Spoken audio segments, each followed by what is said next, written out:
Good morning dear students. Gauss प्रमेय के पहले लेक्चर में हमने जो कुछ भी सीखा था, आइए उसको एक बारी से दोहराते हुए हम अपने सिलेबस को आगे की तरफ बढ़ाएं। सर्वप्रथम हमने सीखा था गॉस प्रमेय में एरिया वेक्टर। एरिया वेक्टर में 3-4 कॉमन पॉइंट निकल के आया था कि एरिया वेक्टर जो होता है, एरिया जो होता है वो सदिश राशि है, यानी वो वेक्टर क्वांटिटीज है। एरिया वेक्टर हमेशा सरफेस के परपेंडिकुलर होता है। ओपन सरफेस के लिए आपने बताया कि जो ओपन सरफेस होता है इसमें एरिया वेक्टर का जो डायरेक्शन होगा वो या तो अपवर्ड होगा या तो डाउनवर्ड होगा। इन दोनों में से किसी एक को हम मान के चलेंगे।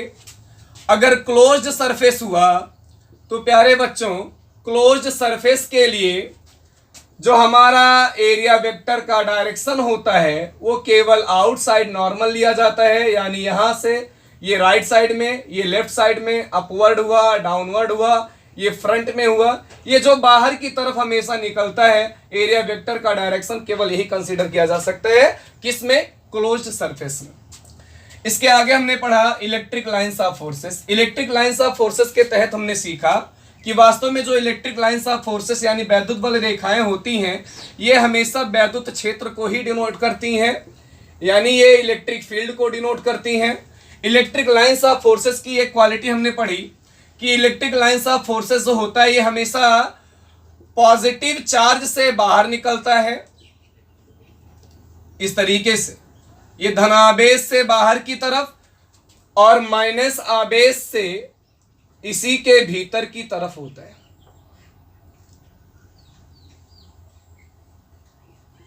इसके तहत आप समझ सकते कि प्लस आवेश के कारण जो इलेक्ट्रिक फील्ड होगा ये इससे दूर होगा और माइनस आवेश के कारण जो इलेक्ट्रिक फील्ड होगा वो इसी के ओर होगा। अब इलेक्ट्रिक लाइंस ऑफ फोर्सेस की एक और क्वालिटी कि इलेक्ट्रिक लाइंस ऑफ फोर्सेस जो होती है, वैद्युत बल रेखाएं जो होती हैं, ये हमेशा प्लस आवेश से निकलती हैं और माइनस आवेश पर जाकर समाप्त हो जाती हैं। यानी कि वैद्युत बल रेखाएं धन आवेश से बाहर की तरफ और ऋण आवेश से भीतर की तरफ होती हैं। ये धनावेश से निकलती हुई ऋण आवेश पर जाकर समाप्त हो जाती हैं। आपने ये भी सबसे स्पेसिफिक पॉइंट इसमें पढ़ा कि वास्तव में इलेक्ट्रिक लाइंस ऑफ फोर्सेस जो होता है यह कभी भी दो वैद्युत बल रेखाएं एक दूसरे को काट नहीं सकती। ये इसका सबसे स्पेसिफिक पॉइंट होता है। तत्पश्चात आपने पढ़ा था चैप्टर का सबसे मेन पॉइंट जहां से सिलेबस हमारा स्टार्ट होता है कि इलेक्ट्रिक फ्लक्स क्या है। आपने पढ़ा इलेक्ट्रिक फ्लक्स जो है वो वास्तव में इलेक्ट्रिक लाइंस ऑफ फोर्सेस ही होता है। इलेक्ट्रिक लाइंस ऑफ फोर्सेस होता है, यानी कि जब भी किसी एक सरफेस से हम ये मेजर करना शुरू कर देंगे कि उस सरफेस से कितनी इलेक्ट्रिक लाइंस पास हो रही, तो जो हमको मेजरमेंट मिलेगा वो इलेक्ट्रिक फ्लक्स कहलाएगा। आपने देखा इलेक्ट्रिक फ्लक्स जो होता है ये अदिश राशि होता है, यानी कि स्केलर क्वांटिटीज है। ये फार्मूले में आपने देखा कि फाई ई जो होता है ये phi E is equal to E into A होता है। ओपन सरफेस यदि होगा तो फाई ई बराबर हम लिख सकते surface integral vector E into delta vector A. Closed surface हुआ, ये सब पहले लेक्चर में आप पढ़ चुके हैं जी।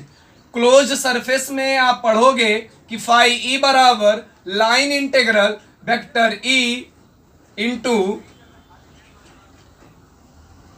Delta vector. इसका एक्सपेंशन मैथमेटिक प्रोसेस में हमने देखा कि जो फाई का नेट वैल्यू होता है वो E into delta A cos theta होता है। जहां पर थीटा आप याद रखेंगे, और जिन बच्चों को यह समझ में नहीं आ रहा होगा वो लेक्चर फर्स्ट प्लेलिस्ट में दिया गया है। आप प्लेलिस्ट में क्लास 12th का फिजिक्स खोलिए, उसमें लेक्चर फर्स्ट है। आप ये जो थोड़े में बता रहे इसका विस्तारीकरण उसमें किया गया है। आप प्लेलिस्ट में जाकर इस वीडियो को देख सकते हैं, ये तब आपको बेहतर ढंग से समझ में आएगा। इनका पूरा वर्णन उस लेक्चर फर्स्ट में किया गया है। यहाँ पर जो थीटा है ये आप याद रखेंगे, जो थीटा है ये हमेशा ई और डेल्टा ए के बीच का कोण है।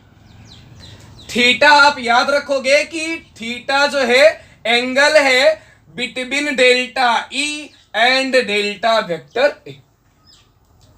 इतनी सारी बातें हमने पहले लेक्चर में पढ़ा है। अब इसी के आगे हम अपना आज का सिलेबस स्टार्ट करते हैं, जो कि आज शुरू होगा हमारा गॉस लॉ। गॉस का नियम क्या है? तो देखिए, गॉस लॉ हम समझ पाए इसके लिए जरूरी है एक गॉसियन पृष्ठ इसमें मिलेगा आपको।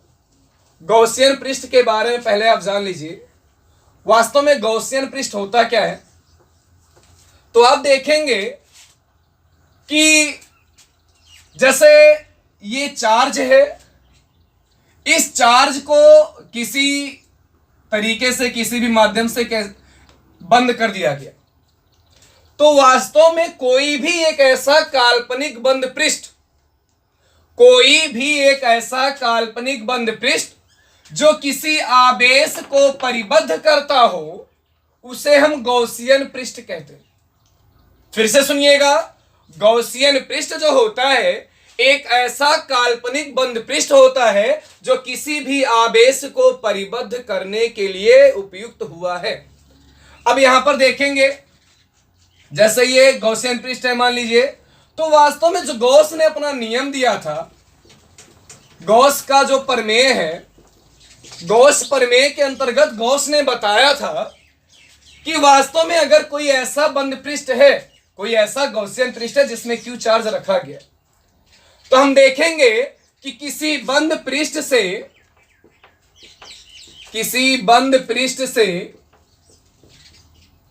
गुजरने वाला कुल वैद्युत फ्लक्स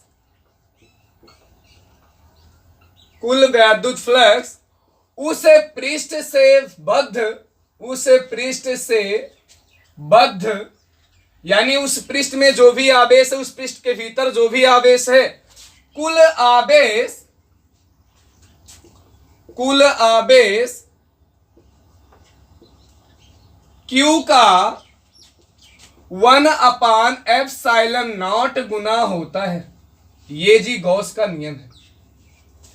गॉस ने बताया कि किसी भी बंद पृष्ठ से गुजरने वाला जो कुल वैद्युत फ्लक्स होता है, वो उस पृष्ठ से बद्ध कुल आवेश Q का 1/ε0 गुना होता है।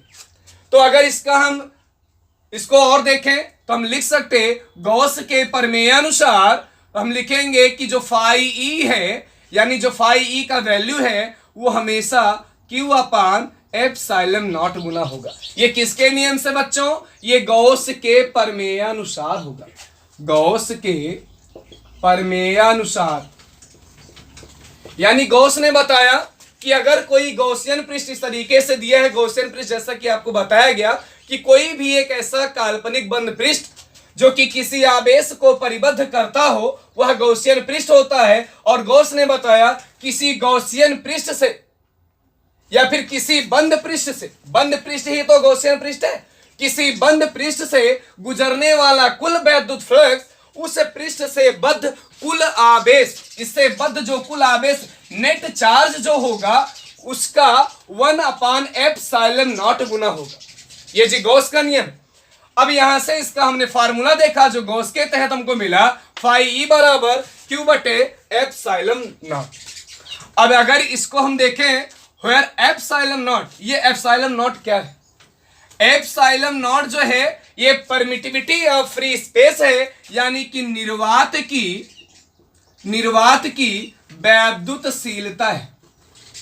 निर्वात की वैद्युतशीलता है। इसका वैल्यू जी ऑप्शन में बहुत पूछा जाता है बोर्ड के एग्जाम में कि ε0 का वैल्यू क्या होता है। तो आप याद रखेंगे ε0 का वैल्यू होता है 8.85 गुणे 10⁻⁻12 कूलाम का स्क्वायर बटे न्यूटन मीटर स्क्वायर। यूनिट जरूर याद करिए, क्योंकि इसी में कंफ्यूजन होता है कि ε0 यानी निर्वात की वैद्युतशीलता का मान क्या होगा। मान पूछेगा तो आप बताओगे 8.85 गुणे 10⁻⁻12। क्योंकि आप इंटर के विद्यार्थी हैं, तो आपको जब 11 में मैकेनिक्स पढ़ाया जाता है, उसमें सबसे पहले परसेंटेज एरर के पश्चात डायमेंशन हमको पढ़ाया जाता है। डायमेंशन में हमको बताया गया है जो भी मूल राशियां होती है उनको मापने के लिए मात्रक यूज किया जाता है। तो इसका मात्रक हम याद रखेंगे कूलाम स्क्वायर बटे न्यूटन मीटर स्क्वायर।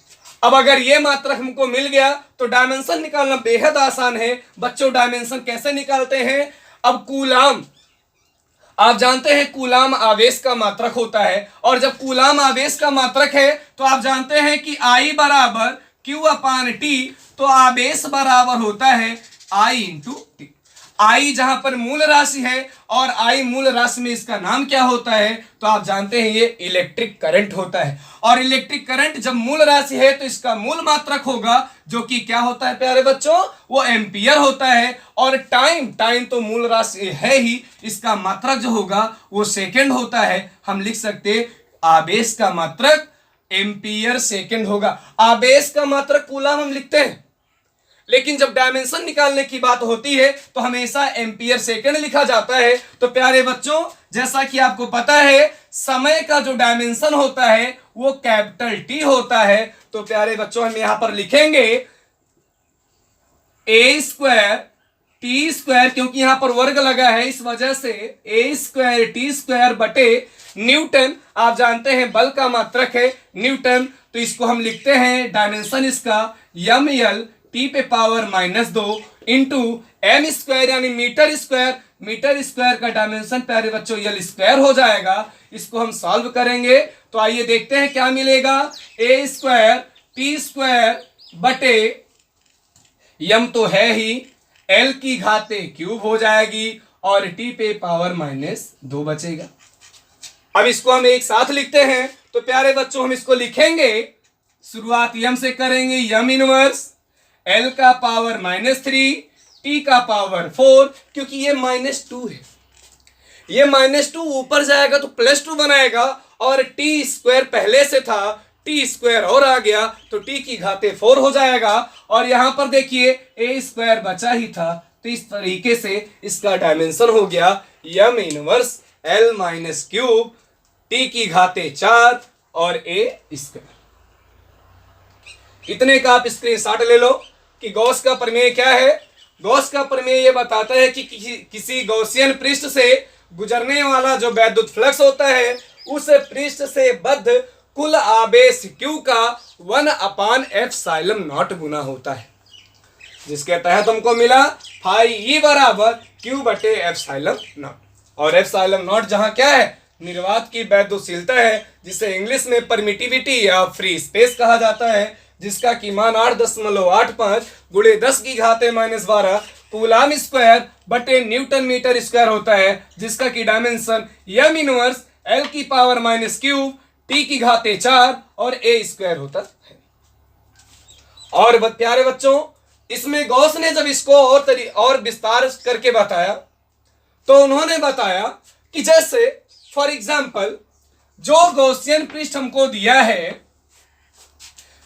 बच्चों, इस गॉसियन पृष्ठ में एक नहीं अनेक चार्ज रखे हैं। अनेक चार्ज आप ऐसे समझ सकते हैं जैसे +Q1 +Q2 +Q3 -Q4 -Q5, ये बहुत सारे चार्ज रखे हैं जी किसी गॉसियन पृष्ठ के भीतर।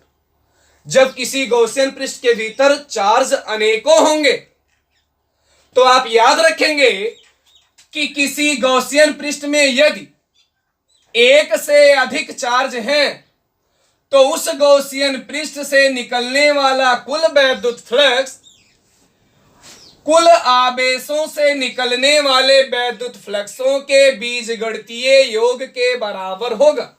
फिर से सुनिएगा, यदि किसी बंद पृष्ठ यदि किसी गॉसियन पृष्ठ के भीतर अनेक चार्ज उपस्थित हैं तो ऐसी स्थिति में उस पूरे गॉसियन पृष्ठ से निकलने वाला जो कुल वैद्युत फ्लक्स होगा कुल आवेशों से निकलने वाले वैद्युत फ्लक्सों के बीजगणितीय योग के बराबर होगा। आइए इसको मैथमेटिकल टर्म में समझते हैं। वास्तव में गॉस क्या कहना चाहते थे? उन्होंने बताया यदि स्थितियां हमारे पास है, चूंकि एप्सिलॉन नॉट जो है ये कांस्टेंट है, ये नियत है जी, इसमें हमको कुछ करना नहीं, इसका वैल्यू फिक्स्ड होता है कि 8.85 newton power -12 coulomb square upon newton metre square, इतना होगा। अब ये चेंज होने वाला है, तो आप सीधा सीधा कह सकते हैं कि जो फाई का वैल्यू होगा प्यारे बच्चों वो डायरेक्टली प्रोपोर्शनल होगा किसके, चार्ज के। आखिर यही तो हम बताना चाहते, जो पहले आपने पढ़ा कि इलेक्ट्रिक फ्लक्स जो होता है प्यारे बच्चों, इलेक्ट्रिक फ्लक्स हमने आपको बताया कि इलेक्ट्रिक लाइंस ऑफ फोर्सेस ही होती है, और इलेक्ट्रिक लाइंस होती कहां पर है, जहां पर चार्ज होता है, क्योंकि चार्ज के चारों तरफ एक ऐसा एरिया होता है जहां पर उसके द्वारा अप्लाई किए गए फोर्स को महसूस किया जा सकता है। हम अनुभव कर सकते हैं कि अगर कोई चार्ज रखा है तो उसके चारों तरफ एक ऐसा फील्ड कंपलसरी है कि होगा कि जो कि दूसरे चार्ज पर एक फोर्स अप्लाई करेगा। तो आइए प्यारे बच्चों देखते हैं इसको, हम देखेंगे यदि इस नियम को देखें कि वो समस्त आवेशों के कारण उत्पन्न हुए वैद्युत फ्लक्सों के बीजगणितीय योग के बराबर होगा, तो हम लिखेंगे इसको कि phi E is equals to 1/एप्सिलॉन नॉट, अभी इसको बता रहे कैसे, और ये हमारा हो जाएगा plus Q1 plus Q2 plus Q3 minus Q4 minus Q5। प्यारे बच्चों इसको हम लिख सकते हैं कि Q फाई ई बराबर 1/एप्सिलॉन नॉट, और ये हो जाएगा बच्चों सिग्मा क्यू, जहां सिग्मा क्या है बच्चों, जहां सिग्मा क्यू समस्त आवेशों का योग है, या यूं कह लो समस्त आवेशों का बीजगणितीय योग है। तो इतना हमने सीखा गॉस के प्रमेय के अनुसार। आइए एक दो हेडिंग और पढ़ते हैं इसमें, इसको ध्यान रखिएगा, सिग्मा क्यू जहां समस्त आवेशों का बीजगणितीय योग है। बीजगणितीय योग ये जो पॉजिटिव होंगे पॉजिटिव के साथ, जो नेगेटिव होंगे नेगेटिव के साथ। तो आइए आगे बढ़ते हैं। जैसा कि जो नोट्स आपको प्रोवाइड कराया गया है, नोट्स में आपको बताया गया है कि जब भी चार्जों का डिस्ट्रीब्यूशन होता है, जब भी चार्ज डोनेट किए जाते किसी भी सरफेस पर, तो उसके लिए कुछ टर्म हमारा होता है।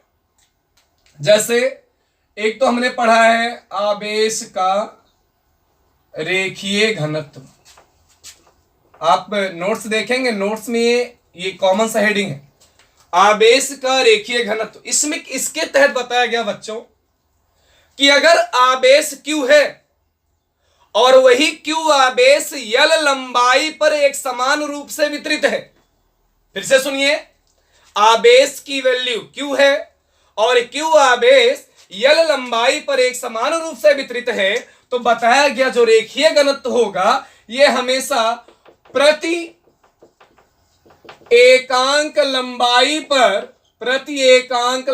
पर उपस्थित आवेश की मात्रा होती है। फिर से सुनिए, प्रति एकांक लंबाई पर उपस्थित आवेश की मात्रा आवेश का रेखीय घनत्व होता है।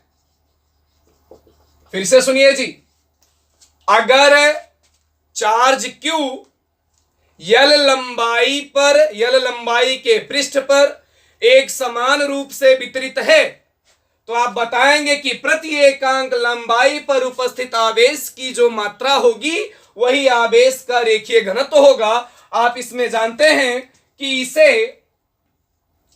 इसे लेम्बडा से प्रदर्शित करते हैं, इसे लेम्बडा से दर्शाते हैं जी, किससे, लेम्बडा से दर्शाते हैं। और जब लेम्बडा से दर्शाते हैं तो प्यारे बच्चों इसका फार्मूला हो जाएगा लेम्बडा बराबर Q/L। बेहद आसान है, प्रति एकांक लंबाई पर उपस्थित आवेश की मात्रा को आवेश का रेखीय घनत्व कहते हैं। तो लेम्बडा बराबर Q/L, क्योंकि इसको लेम्बडा से दिखाया जाता है, इसका मात्रक क्या हो जाएगा बच्चों, इसका मात्रक होगा कूलाम प्रति मीटर। क्या होगा, कूलाम प्रति मीटर। बच्चों इसका डायमेंशन देखेंगे तो कूलाम का, क्योंकि AT होता है, मीटर का L होता है। तो मेरे प्यारे बच्चों इसको हम लिखेंगे L इनवर्स AT। प्रति एकांक लंबाई पर उपस्थित आवेश की मात्रा आवेश का रेखीय घनत्व होता है, इसे हम लेमडा से दर्शाते हैं। तो लेमडा का फार्मूला Q अपान L होगा। लेमडा की जो यूनिट होगी वो यूनिट Q अपान कूलाम अपान मीटर होगा। और जब कूलाम का डायमेंशन देखेंगे तो वो 80 होता है और मीटर का डायमेंशन L होता है। तो L इनवर्स AT इसका क्या हो गया, डायमेंशन हो गया। तो आइए प्यारे बच्चों एक और हेडिंग इसी में है जो जिसे हम कहते हैं आवेश का पृष्ठ घनत्व। आवेश का पृष्ठ घनत्व ये बेहद आसान, ठीक उसी तरीके से जैसे इसमें आपने बताया कि अगर Q चार्ज L लंबाई पर वितरित हो, Q चार्ज L लंबाई पर वितरित हो तो प्रति एकांक लंबाई पर उपस्थित आवेश की मात्रा को हम आवेश का रेखीय घनत्व कहते हैं। तो सेम मैटर रहेगा कि यदि Q आवेश A क्षेत्रफल पर वितरित हो तो प्रति एकांक क्षेत्रफल पर उपस्थित आवेश की मात्रा को आवेश का पृष्ठ घनत्व कहते हैं। चलिए देखते हैं इसको कि अगर Q आवेश A क्षेत्रफल पर एक समान रूप से वितरित हो तो हम लिखेंगे प्रति एकांक क्षेत्रफल पर उपस्थित या विद्यमान उपस्थित आवेश की मात्रा को आवेश का पृष्ठ घनत्व कहते हैं। आवेश का पृष्ठ घनत्व कहते हैं। प्यारे बच्चों डेफिनेशन बेहद आसान है, आप केवल रेखीय घनत्व याद रखिए कि रेखीय घनत्व में मैटर यह होता है कि अगर आवेश Q है वही आवेश Q L लंबाई पर एक समान रूप से वितरित हो तो प्रति एकांक लंबाई पर उपस्थित आवेश की मात्रा आवेश का रेखीय घनत्व होता है। इसे हम लेमडा से प्रदर्शित करते हैं तो फार्मूला लेमडा बराबर Q बटे L हो गया। तो ठीक वैसे ही पृष्ठीय घनत्व आएगा कि आवेशों का जो पृष्ठ घनत्व होता है, यदि आवेश Q A क्षेत्रफल पर एक समान रूप से वितरित हो तो प्यारे बच्चों आप बताओगे कि प्रति एकांक क्षेत्रफल पर उपस्थित आवेश की मात्रा को आवेश का पृष्ठ घनत्व कहते हैं। मजे की बात यह है बच्चों कि इसे सिग्मा से प्रदर्शित करते हैं, इसे सिग्मा से दर्शाते हैं। किसी ने पूछा आवेश का पृष्ठीय घनत्व किससे डिनोट होता है तो आप बताओगे बच्चों कि वह सिग्मा से दिखाया जाता है। अब अगर एक बार डेफिनेशन को हम वापस देखें कि प्रति एकांक क्षेत्रफल पर उपस्थित आवेश की मात्रा को आवेश का पृष्ठ घनत्व कहते हैं तो इसका फार्मूला बन जाएगा बच्चों कि सिग्मा बराबर Q अपान A। बेहद आसान है बच्चों, सिग्मा बराबर Q अपान A। इसका यूनिट देखेंगे प्यारे बच्चों तो यूनिट आएगा कि Q का होगा कूलाम, इसका होगा मीटर स्क्वायर। प्यारे बच्चों इसका डायमेंशन हम देखेंगे क्योंकि हम इंटर में हैं, हमको यूनिट और डायमेंशन प्रत्येक परिभाषा के फार्मूले के साथ में लिखना होता है। तो ये हमारा हो जाएगा कूलाम का 80 और मीटर स्क्वायर का L स्क्वायर होगा बच्चों, तो हो जाएगा L की घाते -2 AT। तो आप जैसा कि देख रहे हैं यहां पर आवेश का जो पृष्ठ घनत्व है प्रति एकांक क्षेत्रफल पर उपस्थित आवेश की मात्रा को आवेश का पृष्ठ घनत्व कहते हैं। इसे किससे दिखाते हैं, सिग्मा से दिखाते हैं। तो फार्मूला हमारा बना डेफिनेशन के अकॉर्डिंग कि सिग्मा बराबर Q अपान A होगा। और Q जो है क्योंकि वो चार्ज है, चार्ज का जो यूनिट होता है वो कूलाम होता है और क्षेत्रफल का सर्वविदित है कि क्षेत्रफल का जो मात्रक होगा वो वर्ग मीटर या मीटर स्क्वायर होता है। तो इस आधार से हमारा डायमेंशन हो गया बच्चों L की घाते -2 A इंटू T। ये इसका डायमेंशन और इसका यूनिट कंप्लीट हो गया। एक और हेडिंग इसी के तहत आता है, जैसा कि आप देख सकते एक आएगा आवेश का आयतन घनत्व। प्यारे बच्चों एकदम आसान है, आवेश का आयतन घनत्व। अब आप समझ सकते कि रेखीय घनत्व में प्रति एकांक लंबाई का था, पृष्ठीय घनत्व में प्रति एकांक क्षेत्रफल का था, तो आयतन घनत्व में गेस करो बच्चों क्या हो सकता है। आप बताओगे सर उसमें प्रति एकांक आयतन का आएगा। तो आप इसमें देखेंगे जैसे इसमें आपने देखा कि अगर Q आवेश L लंबाई पर वितरित हो रहा है तो प्रति एकांक लंबाई पर उपस्थित आवेश की मात्रा ही रेखीय घनत्व है। ठीक उसी तरीके से अगर Q आवेश A क्षेत्रफल पर वितरित हो रहा है तो आपने बताया कि प्रति एकांक क्षेत्रफल पर उपस्थित आवेश की जो मात्रा है वो आवेश का पृष्ठीय घनत्व है। तो आप ऐसे ही बताओगे इसी के अकॉर्डिंग कि अगर आयतन घनत्व की सर बात होगी तो आयतन घनत्व को हम बताएंगे कि अगर Q आवेश भी आयतन पर फैला हुआ हो तो आप लिखोगे कि प्रति एकांक आयतन पर, प्यारे बच्चों, प्रति एकांक आयतन पर उपस्थित आवेश की मात्रा, प्रति एकांक आयतन पर उपस्थित आवेश की मात्रा को आवेश का आयतन घनत्व कहते हैं। आवेश का आयतन घनत्व कहते हैं। और बेहद जरूरी चीज ये कि जैसे इसको हम लेमडा से दिखाते हैं, आवेश का रेखीय घनत्व लेमडा से दिखाया जाता है, आवेश का पृष्ठीय घनत्व सिग्मा से दिखाया जाता है, तो प्यारे बच्चों आवेश का जो आयतन घनत्व होगा वो रो से दिखाया जाता है। ये रो का सिंबल है, आप इसे हमेशा याद रखिए कि रो से आवेश का आयतन घनत्व दिखाया जाता है। तो अगर हम डेफिनेशन को लेके चलेंगे तो डेफिनेशन के अकॉर्डिंग हमको बताना पड़ेगा कि जो रो की वैल्यू आएगी वो हमेशा Q/V आएगी। बच्चों कोई कंफ्यूजन नहीं होना चाहिए। जैसे लेमडा बराबर Q/L है, जैसे सिग्मा बराबर Q/A है, ठीक वैसे ही रो बराबर Q/V होगा, इसमें कोई डाउट नहीं है। तो प्यारे बच्चों जब रो बराबर Q/V है यानी प्रति एकांक आयतन पर उपस्थित आवेश की मात्रा को हम आवेश का आयतन घनत्व कहते हैं। इसे रो से दर्शाते हैं। रो का वैल्यू रो का फार्मूला Q/V है। तो आइए बच्चों इसका हम यूनिट भी देख लेते हैं। यूनिट हम देखेंगे तो आएगा कूलाम प्रति मीटर क्यूब। बच्चों कोई कंफ्यूजन नहीं, कूलाम प्रति मीटर क्यूब, क्योंकि आयतन का मात्रक मीटर क्यूब होता है। इसको हम देखेंगे अगर इसके डायमेंशन की हम बात करें तो क्योंकि कूलाम का 80 होता है बच्चों और मीटर क्यूब का L क्यूब होगा डायमेंशन, तो हम लिखेंगे डायमेंशन जो होगा आयतन घनत्व का बच्चों वो होगा L क्यूब ऊपर जाएगा L⁻³ AT हो जाएगा। इसमें कोई दो राय नहीं है। तो आप देख रहे हैं आपके सामने है आवेश का रेखीय घनत्व जिसका कि परिभाषा है प्रति एकांक लंबाई पर उपस्थित आवेश की मात्रा को आवेश का रेखीय घनत्व कहते हैं। इसे लेमडा से दर्शाते हैं। फार्मूला आप सबका याद रखेंगे क्योंकि जब ऐसा नहीं ये चीजें आपको वैसे ही बताई जा रही। एप्लीकेशन ऑफ गॉस थ्योरम पढ़ोगे, गॉस के नियमों का अनुप्रयोग पढ़ोगे कि गॉस के नियम के सहायता से हम क्या क्या चीजें निकाल सकते, क्या क्या चीजें सॉल्व कर सकते, तो यहां वहां पर इन तीनों की आवश्यकता बहुत अधिक मात्रा में पड़ेगी। तो इन तीनों का आप जो पूरा ब्लैक बोर्ड पे लिखा है आप इनका एक बारी स्क्रीनशॉट ले लो तो हम आगे इसको बताएं।